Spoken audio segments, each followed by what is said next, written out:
The basic problem with working in an office is you're just not in control of your work environment.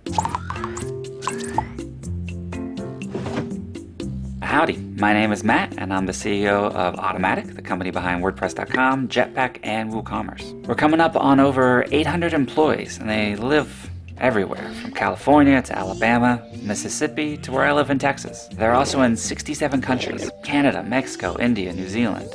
Some of them choose not even to have a home base. They're nomads. Whether they're in RVs or traveling through Airbnbs, they're in new places every day, week, or month, as long as they can find good Wi-Fi. We don't care where they are.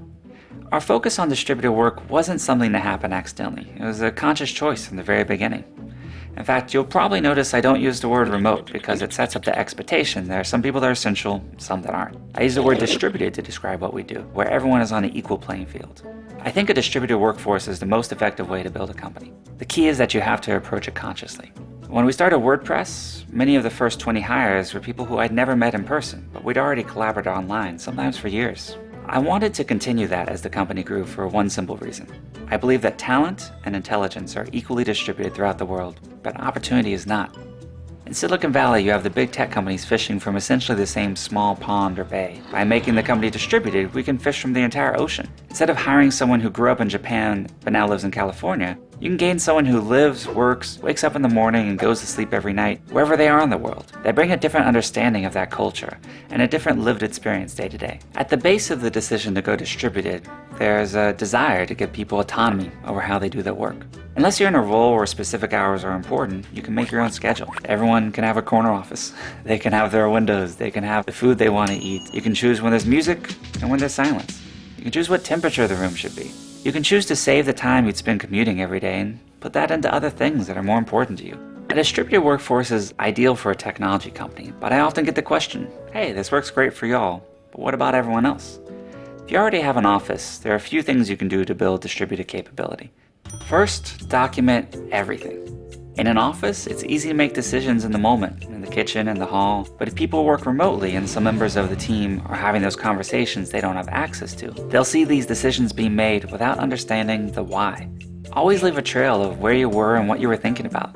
This allows others to pick up where you left off. That's great for allowing people in different time zones to interact. It's also great to think about as an organization evolves, with people leaving and people joining. Along those same lines, try to have as much communication as possible online. When everything's shared in public, it allows those new people to read through and catch up quickly. You also need to find the right tools. There are so many apps and services that help with day-to-day communication, video conferencing, project management, you name it. If you look around the office, the things that changed how you work probably aren't objects anymore.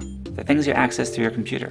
So test out and experiment with different tools that enable collaboration and see what works. Create productive face-to-face time. In a traditional office, you're in the same place 48 weeks out of the year, and you might have 3 or 4 weeks where you're not together. We try to flip that. So we come together for short, intense bursts. Once a year, we do a grand meetup where the entire company comes together for a week. It's kind of half work, half play. The primary goal is connecting people. When we leave, we want to make sure that everyone's aligned and on the same page, and that they have a deeper connection with their colleagues, so that when they work together the rest of the year, they can bring together that understanding and empathy. And the final practice is, give people the flexibility to make their own work environment. Every person at Automatic has a co-working stipend that they can put towards a co-working space, or just to buy coffee so they don't get kicked out of the coffee shop. We even had one group in Seattle that decided to pool their stipends together and rented a workspace on a fishing pier. Also, when each person joins the company, we give them a home office stipend. This is money they can invest in getting the right chair, the right monitor, the right desk setup, so that they can have the most productive environment for them. Today, there are just a few companies that are distributed first, but if you fast forward a decade or two, I predict that 90% of companies that are going to be changing the course of the world are going to function this way. I think that companies will evolve to be distributed first, or that they'll be replaced by those that aren't.